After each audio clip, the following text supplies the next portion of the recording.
Chers amis, Erev Shabbat Shalom.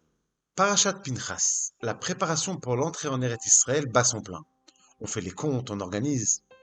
Au beau milieu de ces préparations, un groupe de sœurs, sur lesquelles les Chachamim ne tarissent pas de louanges, intelligentes, fines, polies, aimant Eretz Israël, viennent avec une demande. Elles veulent recevoir la parcelle de terre en Eretz Israël revenant à leur père décédé, Tselophrad.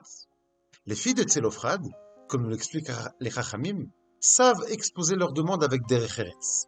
Et durant leur demande, anticipent une des raisons qui aurait pu faire refuser Moshe Rabbeinu. Le pasuk dit ainsi: Avinu met bamidbar. Les Bnot Tselophrad parlent à Moshe Rabbeinu. Avinu met bamidbar. Notre père est décédé dans le désert. Vehu lo haya betoch haeda anoadim al Hashem ba'adat Korach. Et il n'est pas mort car il faisait partie de groupes s'étant révoltés contre Hachem, ou alors du groupe de Korach. Ki bechet omet. Il est mort d'une faute personnelle.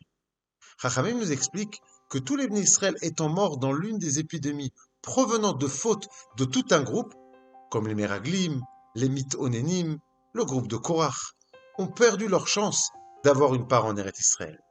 Les Bnot Tselophrad déclarent à Moshe: Notre père n'est pas mort de l'une de ces fautes-là, mais d'une faute personnelle. Il n'a donc pas perdu sa part en Eretz Israël. Quelle est la faute ayant causé la mort de Tselophrad? Une des opinions citées par Rashi est qu'il était le Mekoshesh Etzim, le seul juif ayant été Mechalel Shabbat dans le désert. Nous savons tous l'énorme gravité de transgresser le Shabbat. Un juif ne gardant pas le Shabbat est même considéré comme un goy sur certains points. Et cela, car le Shabbat est la base de la Emouna, de la foi en Hachem. Et malgré cela, ce Chilul Shabbat est considéré moins grave que ces fautes faites en groupe.